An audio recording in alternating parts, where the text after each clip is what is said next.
an unabridged recording of Dune by Frank Herbert. Narrated by George Guidall, with Davina Porter as the voice of Princess Irulan. This book is copyrighted 1965 by Frank Herbert. This recording is copyrighted 1993 by Recorded Books. Since its publication in 1965, Dune has formed the basis for one of the greatest science fiction epics ever created, and is often compared to The Lord of the Rings. The book's influence, literary and philosophical, does not just include the world of science fiction, however. Its political and environmental themes are credited with helping to bring about the genesis of the modern environmental protection movement. Frank Herbert's vision of humankind living in a universe set far in the future, where "thou shalt not make a machine in the image of man's mind," has become all the more fascinating some 40 years later, since the advent of personal computing. And now, Dune. A beginning is the time for taking the most delicate care that the balances are correct. This every sister of the Bene Gesserit knows. To begin your study of the life of Muad'Dib, then take care that you first place him in his time, born in the 57th year of the Parashah Emperor Shaddam IV. And take the most special care that you locate Muad'Dib in his place, the planet Arrakis. Do not be deceived by the fact that he was born on Caladan and lived his first 15 years there. Arrakis, the planet known as Dune, is forever his place. From the Manual of Muad'Dib by the Princess Irulan. In the week before their departure to Arrakis, when all the final scurrying about had reached a nearly unbearable frenzy, an old crone came to visit the mother of the boy, Paul. It was a warm night at Castle Caladan, and the ancient pile of stone that had served the Atreides family as home for 26 generations bore that cooled sweat feeling it acquired before a change in the weather. The old woman was let in by the side door, down the vaulted passage by Paul's room, and she was allowed a moment to peer in at him, where he lay in his bed. By the half-light of a suspensor lamp, dimmed and hanging near the floor, the awakened boy could see a bulky female shape at his door, standing one step ahead of his mother. The old woman was a witch shadow, hair like matted spiderwebs, hooded round darkness of features, eyes like glittering jewels. "Is he not small for his age, Jessica?" the old woman asked. Her voice wheezed and twanged like an untuned bouncer. Paul's mother answered in her soft contralto. "The Atreides are known to start late getting their growth, Your Reverence."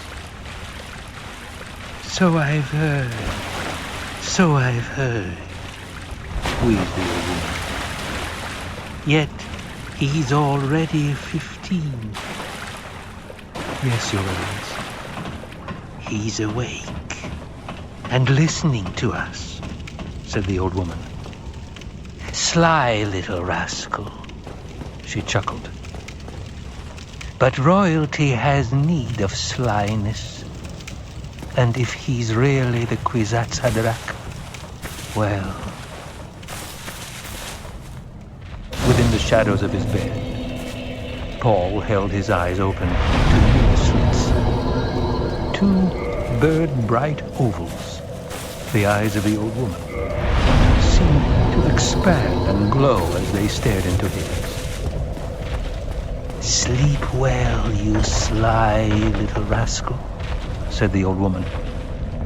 "Tomorrow, you'll need all your faculties to meet my Gom Jabbar." And she was gone, pushing his mother out, closing the door with a solid thump. Paul lay awake, wondering, what's a Gom Jabbar?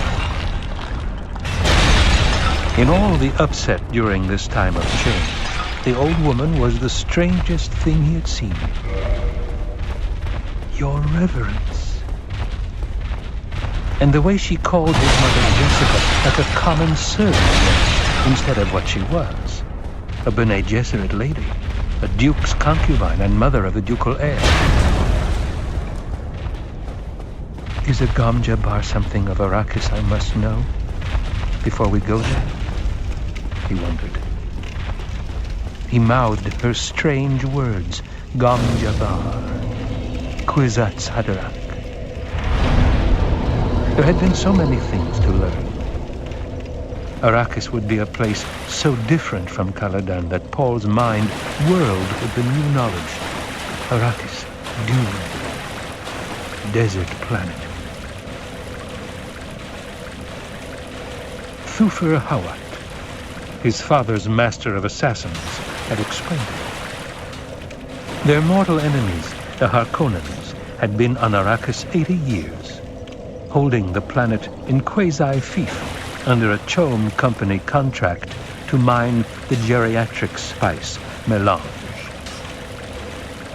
Now the Harkonnens were leaving to be replaced by the House of Atreides in fief complete, an apparent victory for the Duke Leto. Yet, Hawat had said, this appearance contained the deadliest peril, for the Duke Leto was popular among the great houses of the Landsraad. A popular man arouses the jealousy of the powerful, Hawat had said.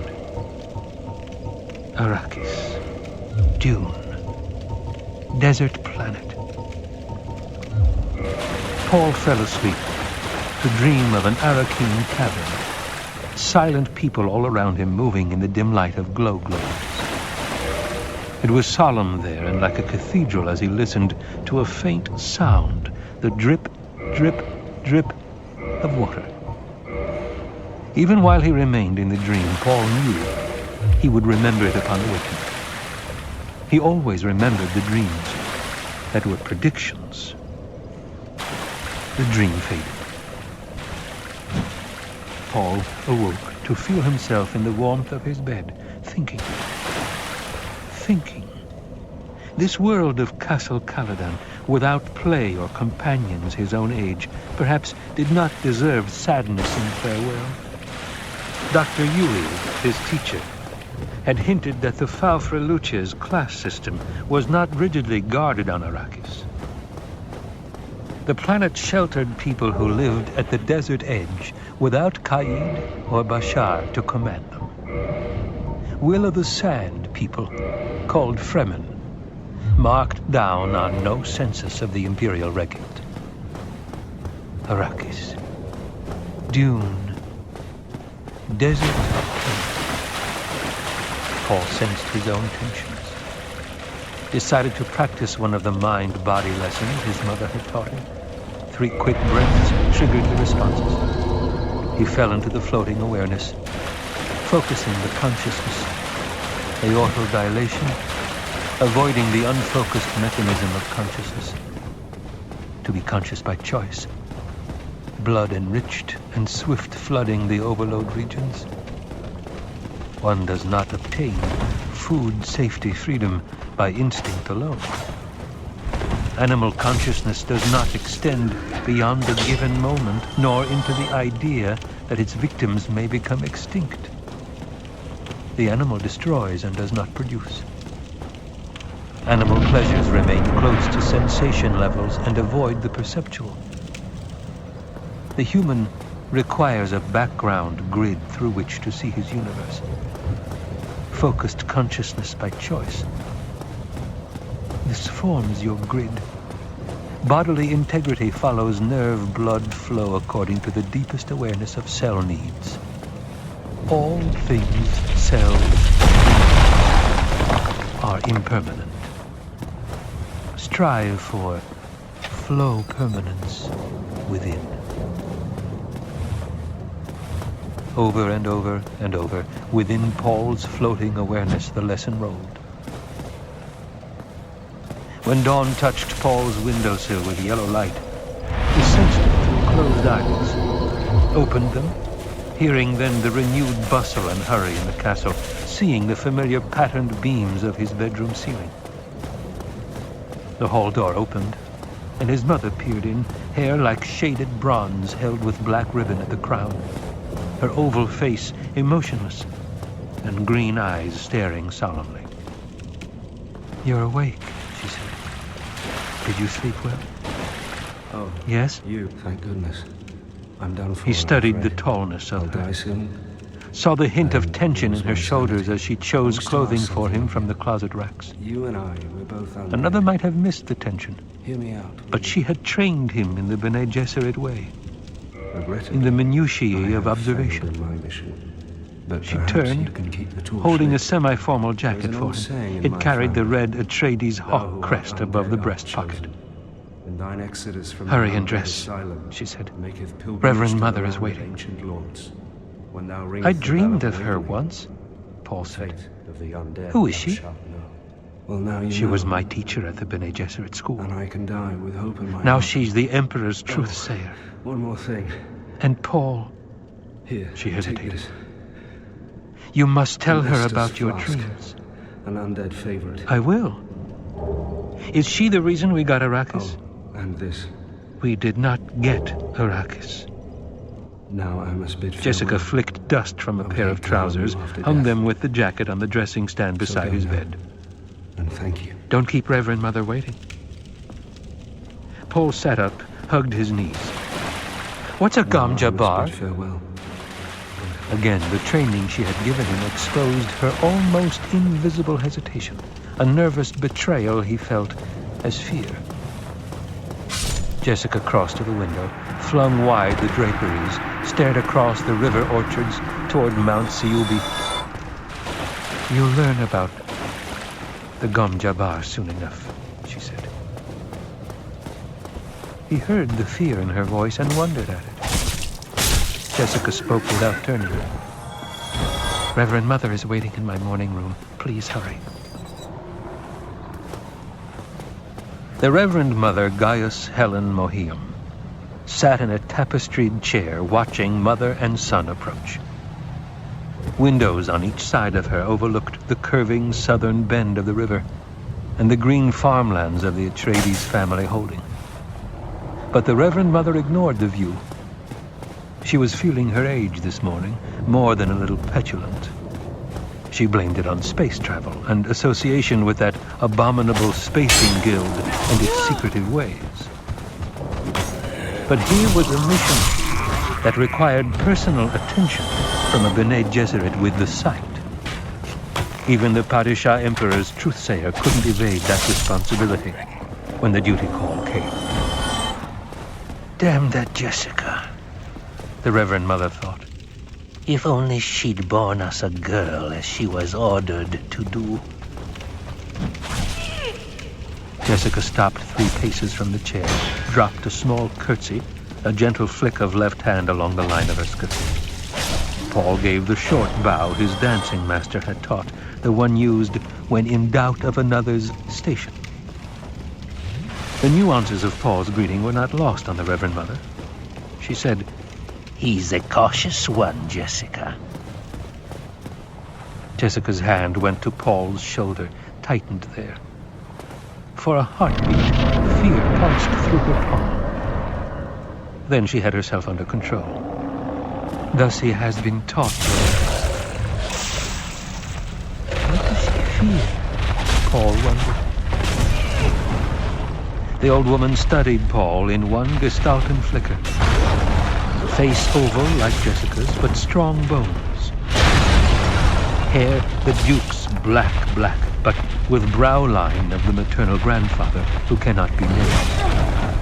And that thin, disdainful nose, shape of directly staring green eyes. Like the old Duke, the paternal grandfather who is dead. Now there was a man who appreciated the power of bravura, even in death, the Reverend Mother thought. Teaching is one thing, she said. The basic ingredient is another. We shall see. The old eyes darted a hard glance at Jessica. Leave us. I enjoin you to practice the meditation of peace. Jessica took her hand from Paul's shoulder. Your Reverence, Jessica, you know it must be done. Paul looked up at his mother, puzzled.